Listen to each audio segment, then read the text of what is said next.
The night bled into the Alaskan wilderness like ink spilling across untouched snow, swallowing the last shades of daylight until only the moon dared to hang over the mountains. Everything was frozen, trees, rivers, time itself. In that endless white silence, one faint light flickered from a cabin that had no right to be lit. It glowed weakly, a pulse in the distance, half smothered by falling snow. To anyone else it might have been mistaken for a reflection, but Detective Aaron Mallory knew better. That light was a call, deliberate and wrong, coming from a place that should have been abandoned years ago. Locals in the nearby town of Talkeetna called it the Wraith House. They told stories about screams carried through the wind, of lanterns seen moving through the woods when no one was there. They said if you knocked on its door after midnight, something would answer. Erin didn't believe in ghost stories, but she knew what fear could do to people when the night stretched too long. In Alaska, fear didn't need spirits. It had the cold, the hunger, and the loneliness. And now it had something else. 3 missing persons, all gone within the last 14 days, all last seen within 5 miles of that cabin. Erin had been called north after the 3rd disappearance. A young biologist named Claire Henning who'd been studying wolves in the area. The first 2 victims were hunters, men who'd grown up here who knew how to read the land and respect it. Neither had left any trace. No footprints leading away, no blood, no torn clothing.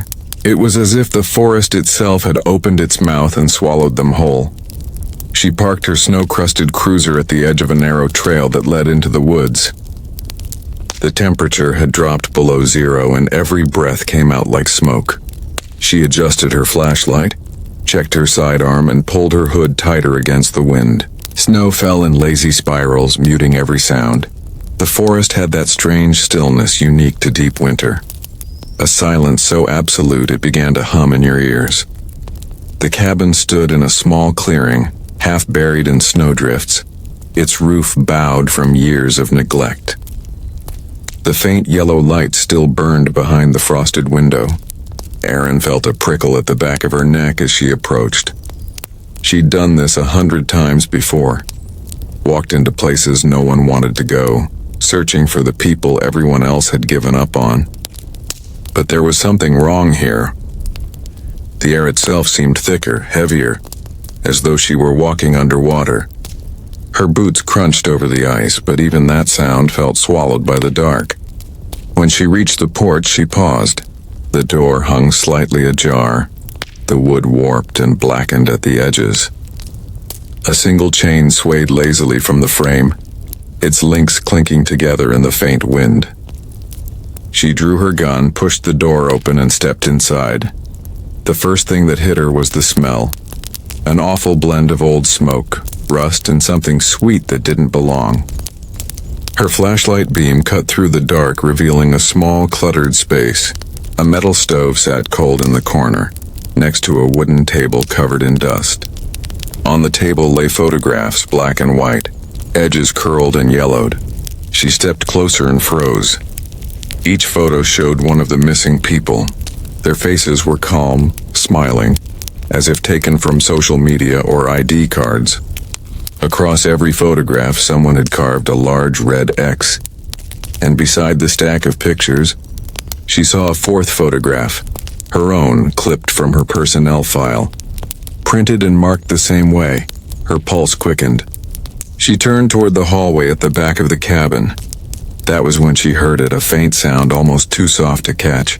Breathing, slow, steady, human. It was coming from the dark beyond the hall. She raised her weapon, flashlight trembling slightly, and began to move forward. "Anchorage Dispatch, this is Detective Mallory," she said into her radio, voice low but firm. "I'm inside the structure.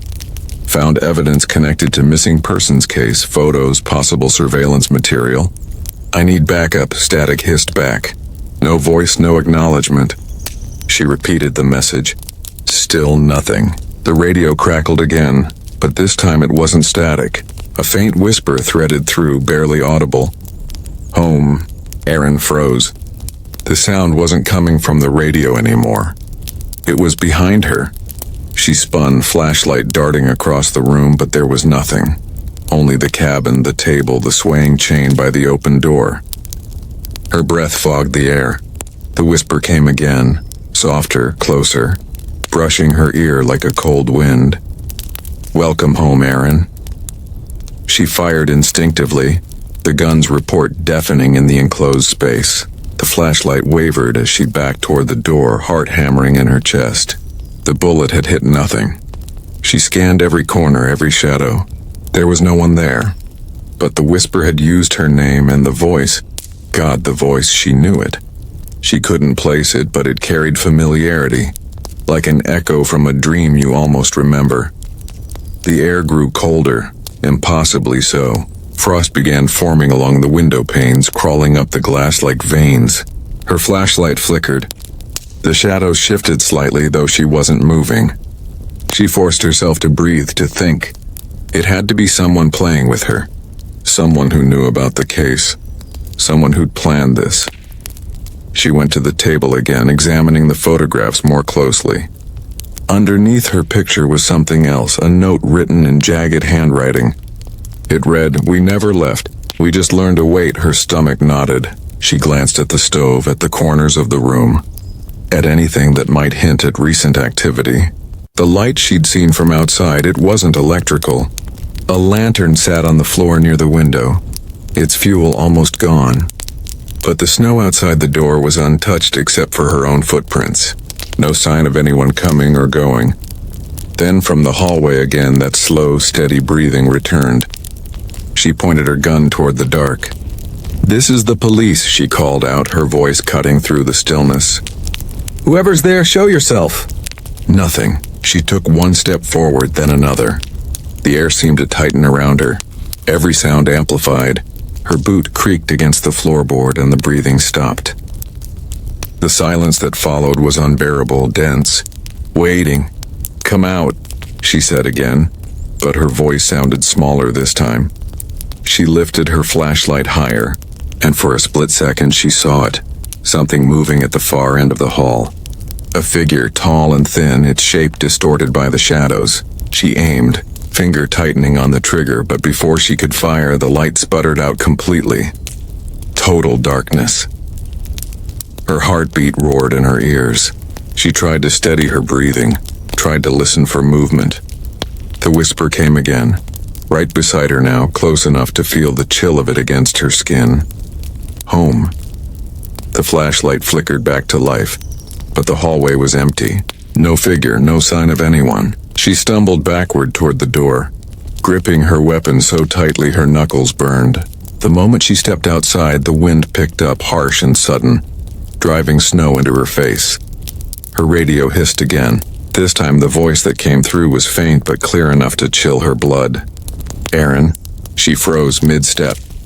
It was the same voice, the same tone, but she recognized it now. It was Sheriff Callan Reed's voice, her old mentor, the man who'd retired years ago after his own son disappeared near this very area. But that was impossible. Reed hadn't been seen since he'd left town 6 months ago. No one knew where he'd gone. Aaron's flashlight began to dim. She turned toward the forest, scanning the dark. For the briefest instant, she thought she saw someone standing among the trees, a silhouette barely visible through the falling snow. A man motionless watching her, and behind him several others unmoving, their faces hidden by shadow. Her radio crackled one last time. "Welcome home." Then it went dead. The snow began to fall harder, thicker, erasing her footprints, covering the path back to the cruiser. The light in the cabin flickered once, then went out entirely, leaving the forest in darkness. Somewhere in that dark, something moved, a slow shuffle through the snow, too measured to be the wind.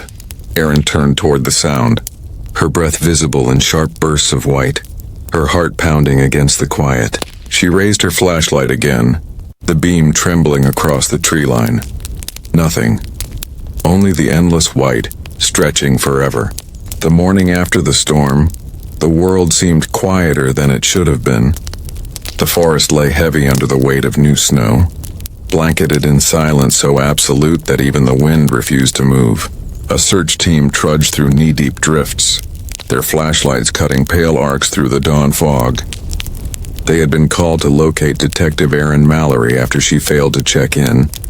But as the first cabin came into view, every step grew slower, more hesitant. It wasn't just the cold pressing against them. It was the stillness, the unnatural calm that made men's voices fade to whispers without realizing it. When they reached the clearing, the cabin stood half buried in ice, the front door hanging loose, creaking softly on its hinges. The lead searcher called out her name once, twice. No answer. They entered cautiously, weapons drawn. Inside, the air was brittle, as if the temperature had dropped several degrees below the outside. The walls were covered in frost, and the single lantern that had once glowed was long dead.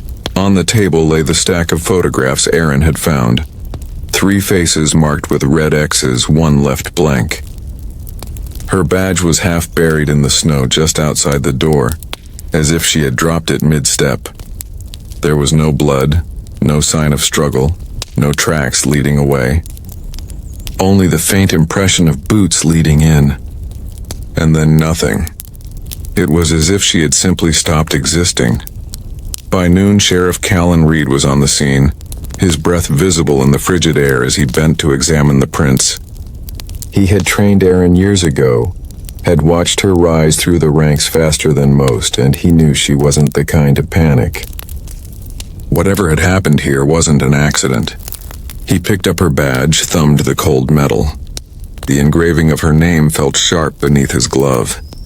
For a long time he didn't say anything. When he finally spoke, it was barely above a murmur. She found something, he said to no one in particular, and whoever or whatever it was didn't want her to leave. The deputy beside him shifted uneasily. "You think someone's out here, Sheriff? A person?" Reed looked up at the forest, the endless white swallowing the horizon. "No animal does this," he said simply. He ordered the cabin sealed and the perimeter searched, though he already knew they'd find nothing. That night he returned to the station where he pored over Erin's notes. Her reports mentioned a company called Frostline Expeditions, a now-defunct outfit that had operated mining tours and wilderness research in the 1990s. All 3 missing people had once been connected to it in some way: guides, engineers, employees. The company had collapsed after an accident 20 years earlier, a mine cave-in that killed 4 workers. Only one body was ever recovered. The rest were presumed buried under rock and ice. Reed had been a young deputy back then. He remembered the headlines, the rescue attempts that had gone on for weeks until the government declared it too dangerous to continue.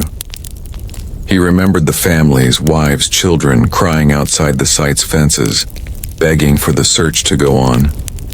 He remembered the face of the mine foreman, a man named Luther Pike who disappeared shortly after the disaster, his name never cleared or confirmed among the dead. The mine was closed, sealed, and forgotten. Until now. By the time night fell again, the sheriff had made up his mind. He gathered what little information remained on Frostline, printed out the old reports, and drove out to the lake that bordered the old mining site. The snow was heavier here, untouched by tracks or animal prints. The world looked deserted, but he felt eyes on him even before he stepped out of the truck. The lake itself was a sheet of frozen glass, reflecting the faint aurora above. He walked slowly along its edge, flashlight beam bouncing off patches of ice. Then, half buried near the tree line, he found them. 5 wooden stakes, weathered and worn. Each marked a grave, though only one still had a name carved deep enough to read: Luther Pike. A crow sat on one of the stakes, black feathers gleaming. It watched him with an unblinking stare, then cawed once before flying off into the dark. Reed crouched, brushing snow from the wood. Beneath the carved names there were scratches. Not initials, not random marks, words. He leaned closer, his breath fogging the air. "We stayed." He stepped back quickly, his heart beating faster.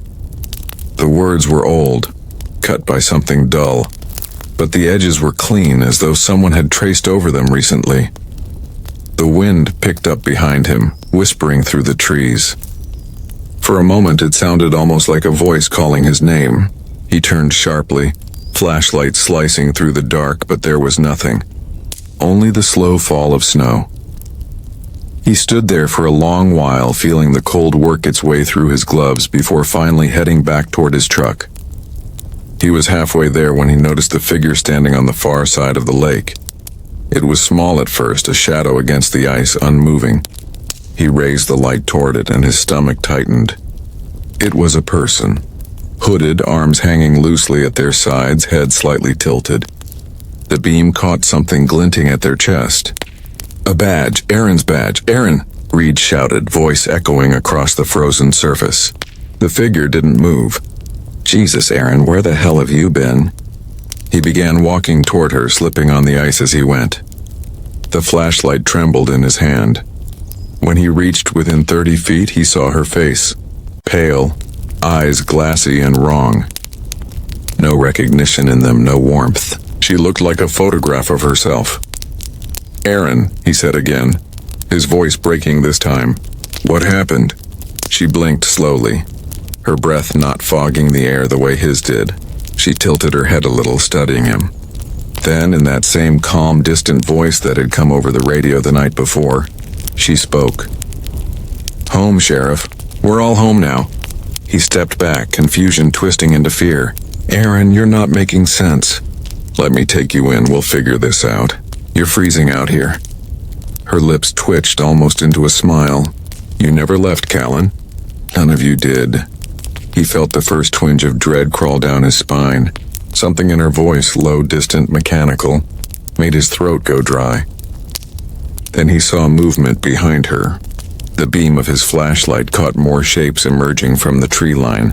6, maybe 7 of them, walking slowly across the ice. Their clothes were old, faded, stained with something dark. Their faces were pale as the snow, eyes sunken and empty. "Jesus Christ," he whispered. Aaron turned, watching them approach, then looked back at him with that same lifeless calm. "They waited for you too." Reed raised his gun. "Stay back! All of you!" His voice echoed uselessly against the mountains. The figures kept coming, their steps soft but steady. They moved like people who didn't feel the cold, who didn't remember how to breathe. The sheriff stumbled backward, slipped, and caught himself against the snow. He fired a shot into the air, then another toward the ground. The figures didn't flinch. The last thing he saw before the wind swallowed everything was Aaron's face, close enough for him to see the frost forming on her eyelashes. Her voice came again, quiet and final.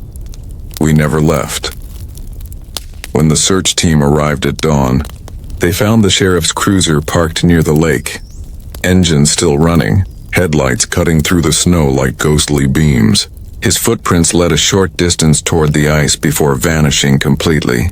There was no blood, no sign of struggle, no body, only the echo of his last radio transmission, replayed from the station logs, the static breaking just long enough to let through one word. His last word. Home. The mountains swallowed the sound as the sun rose weakly above the horizon, and the ice began to crack softly beneath the weight of the wind. Somewhere far below, deep in the buried tunnels of the Frostline mine, a faint tapping echoed against the rock, slow and rhythmic, like the sound of someone still trying to dig their way out. By the time the third disappearance hit the national news, most of Alaska had already made peace with the idea that the wilderness had claimed them. The locals said the land takes what it's owed. The mountains bury their secrets and never give them back. But the FBI didn't deal in legends or ghost stories. Agent Thomas Vega was flown in from Anchorage, a man who believed that even in the deepest dark, there was always a human hand pulling the strings. To him, evil wasn't supernatural. It was patient, methodical, and human. He arrived in Talkeetna under a sky that looked bruised, the aurora faint and trembling. The local police met him with half-truths and tired eyes. They had stopped trying to make sense of it. They handed him files thick with dead ends, reports from the sheriff who had vanished, statements from terrified hunters, and the photographs Aaron Mallory had found, still smeared with red X's. Vega spread them across the desk at the small ranger station, examining them in silence. Aaron's picture, Sheriff Reed's badge, the same connection, Frostline Expeditions, an old company buried in legal dust. Vega had read the reports on the mine collapse 20 years earlier, a tragedy the state had wanted to forget. 5 workers trapped in a tunnel after an explosion. Only 1 body recovered. The others presumed dead, but no graves, no memorials, no closure. The company folded and the surviving families drifted away. But now, decades later, everyone connected to that site was disappearing again. Vega left at dawn, driving a snowcat north through the frozen wilderness. The sun was pale and small, offering no warmth, and the world around him looked drained of color, endless white and gray. He followed Sheriff Reed's last route, guided by his notes and GPS logs. For hours, nothing but wind and snow. Then finally the frozen lake appeared, flat, desolate, and untouched. He parked near the spot where Reed's cruiser had been found. The lake surface was fractured with thin veins of ice, and the sound of it creaking beneath his boots was enough to make his heart rate climb. Beyond the lake, the mountain rose like a black tooth against the sky. There, half hidden beneath layers of snow and rock, was the entrance to the old Frostline mine. It looked like a mouth rimmed with frost and shadow. His breath clouded the air as he approached, flashlight and sidearm ready. The mine's wooden supports were half-rotted, streaked with ice, and the deeper he went, the more he could smell it. The heavy, metallic tang of rust and something underneath it, faint but distinct, the smell of decay. The tunnels were a labyrinth. He moved slowly, his flashlight beam sweeping over abandoned helmets, rusted pickaxes, scattered equipment. The walls were scarred with tool marks, and frost clung to the ceiling like veins. Then he saw it. Letters scratched into the stone, faint but still legible. The dead stay here. He ran his fingers over the marks, feeling the grooves. They weren't old. The edges were fresh. He moved deeper, his breath echoing back at him in rhythmic bursts. At the end of one passage, he found a narrow wooden door half off its hinges. It opened into a small chamber, blackened with soot as if something had burned inside long ago. In the center stood a wooden table. On it, carefully arranged, were items that didn't belong here, personal belongings of the missing. A ring with the sheriff's initials, a torn parka tag with Aaron Mallory's name stitched on it, 3 cell phones, their screens dark and cracked, and next to them, a note written on weathered paper in ink that had frozen in places. "You came for answers, so did we." Vega felt his skin tighten. He picked up one of the phones and pressed the power button. For a second, nothing. Then the screen lit faintly, static, flicker, and a video file. He opened it. The footage showed the inside of a dark room, the camera shaking. Erin's voice whispered from behind the lens, her breathing uneven. "There's something here," she said softly. "Something under the ice. They said the mine collapsed, but I can hear them. I can hear them." The video cut out suddenly. Vega stood still, listening. In the silence, a low hum began to pulse through the tunnel.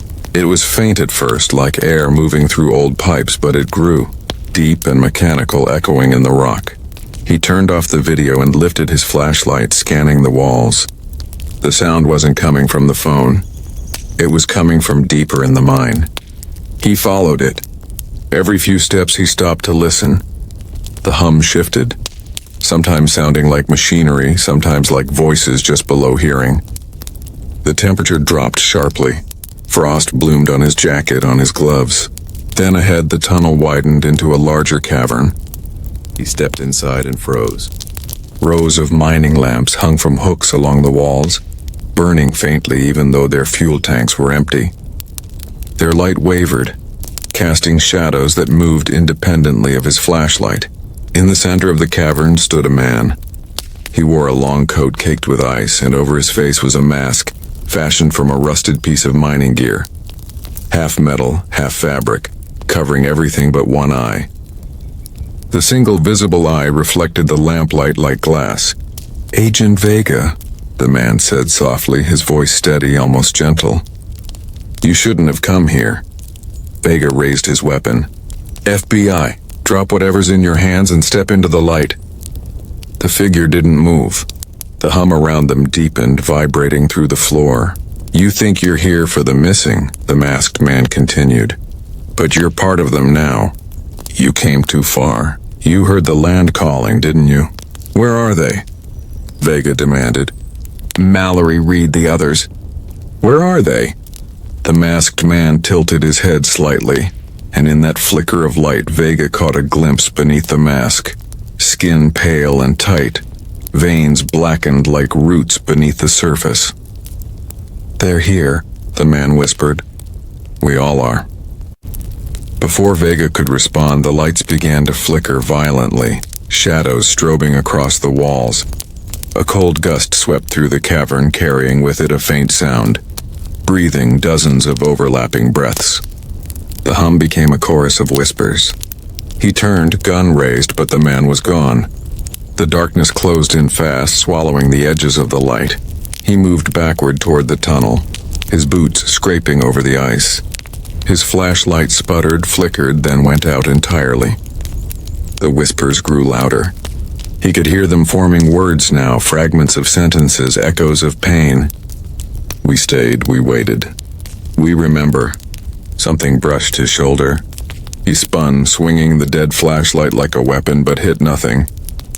Then, just for a heartbeat, the tunnel lit up again. His flashlight flared back to life, and in that brief illumination he saw faces. Dozens of them, half-formed, frozen into the walls, their mouths open in silent screams. The ice itself seemed alive, breathing. He ran. His breath tore through his chest. His boots slipped on the frozen ground. The tunnel seemed endless, turning and twisting in ways that didn't match the maps he'd studied. Every few steps he caught glimpses of motion behind him, shapes moving in the dark, following without sound. He stumbled once, caught himself, and didn't stop running until he saw the faint glow of daylight ahead. He burst out of the mine into the open air, collapsing into the snow. The wind cut like a blade across his face. For a long time he lay there gasping, staring up at the pale sky. The hum was gone, the whisper silenced. Only the wind remained.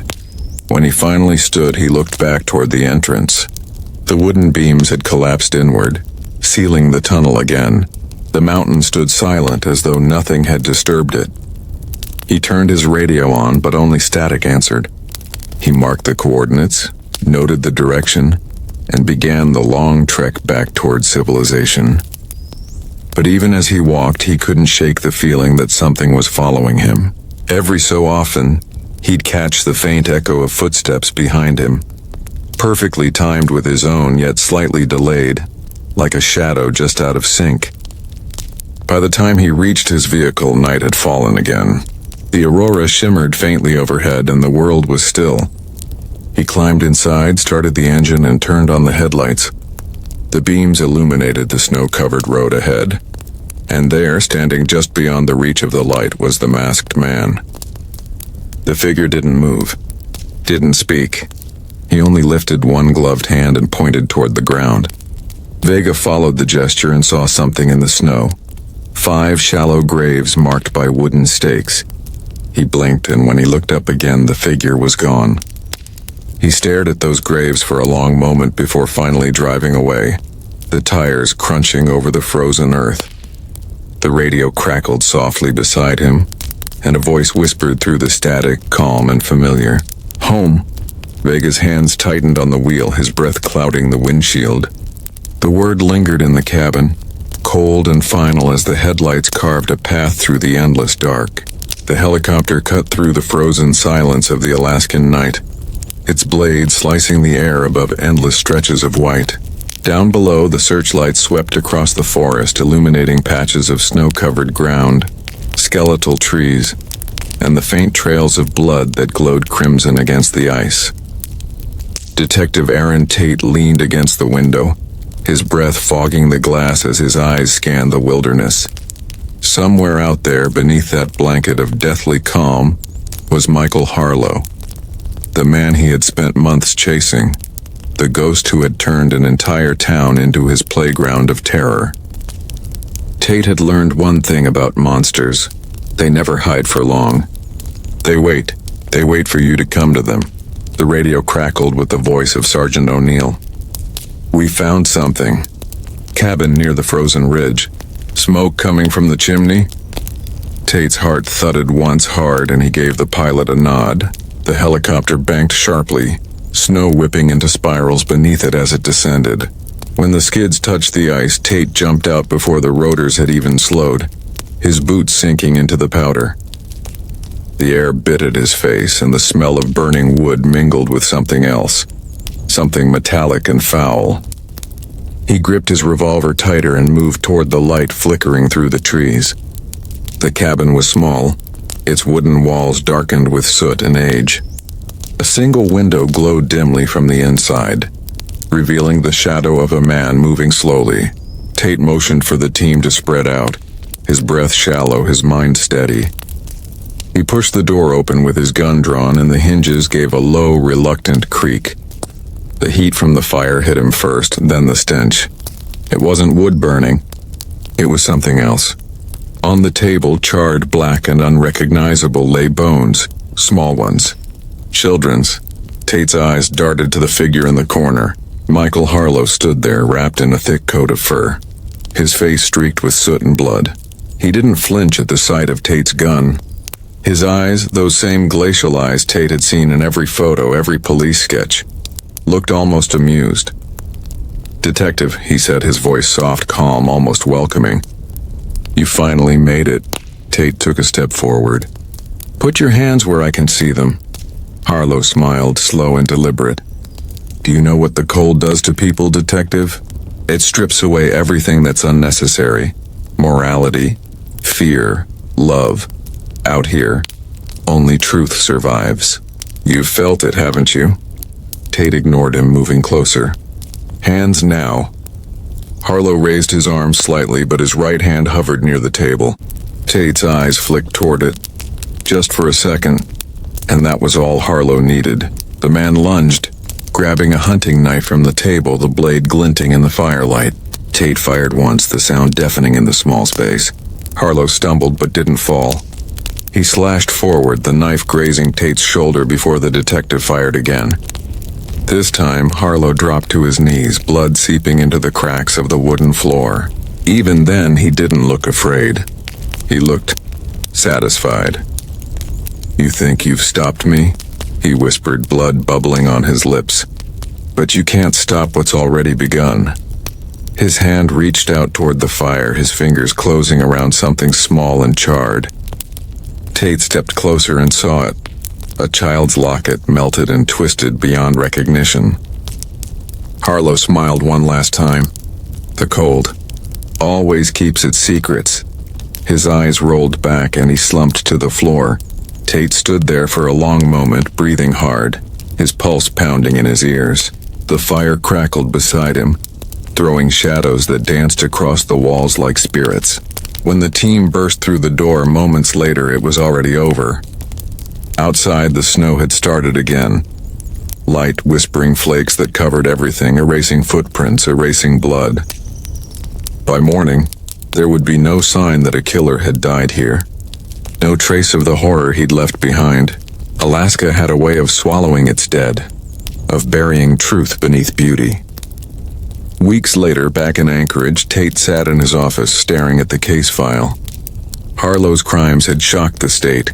Entire families found frozen in their homes, faces twisted in terror. Bodies arranged in grotesque displays in the wilderness, always with that same symbol carved into the snow. A spiral, endless and perfect. The media had called him the Winter Man, but Tate knew it wasn't over. Because in the weeks after Harlow's death, reports began to surface again. A missing couple near the Yukon. A cabin found abandoned with blood in the snow. A symbol, the same spiral, carved into the frost on a window pane. The department said it was coincidence, copycats. Tate didn't believe that. Evil doesn't die easily. It hibernates. Late one night, Tate drove out of the city, past the lights and the noise, into the silent expanse of Alaska's wild heart. The moon hung low, pale and indifferent. He pulled over near a frozen lake, the same one where they'd found the first bodies. The wind whispered through the pines, and for a moment he thought he heard something else. A faint laugh, distant and hollow, carried on the air. He turned, his hand on his gun, but there was nothing there. Only the sound of the wind and the snow falling softly around him. He stood there for a long time, staring into the darkness, knowing that in Alaska, some things are never truly buried. The cold keeps them alive, hidden, waiting, patient. He thought of Harlow's words, of the calm certainty in his eyes, and felt the uneasy truth settle deep in his chest. Maybe the real killer was never a man. Maybe it was this land itself, vast, merciless, and hungry. When Tate finally got back in his car, the frost on the windshield had begun to form a pattern, delicate lines that curled into a familiar shape. A spiral. He wiped it away quickly, his pulse racing, then looked out at the horizon where the first light of dawn touched the mountains. For the first time in weeks, he felt something like peace, though he didn't understand why. The case was closed, the killer dead, but deep down he knew Alaska wasn't done. Somewhere out there, in the frozen silence, the snow was watching, listening, remembering. And as the wind rose again, whispering across the endless white, Detective Tate understood what every Alaskan learned sooner or later. That beauty and death walk hand in hand here, and the line between them is as thin as ice.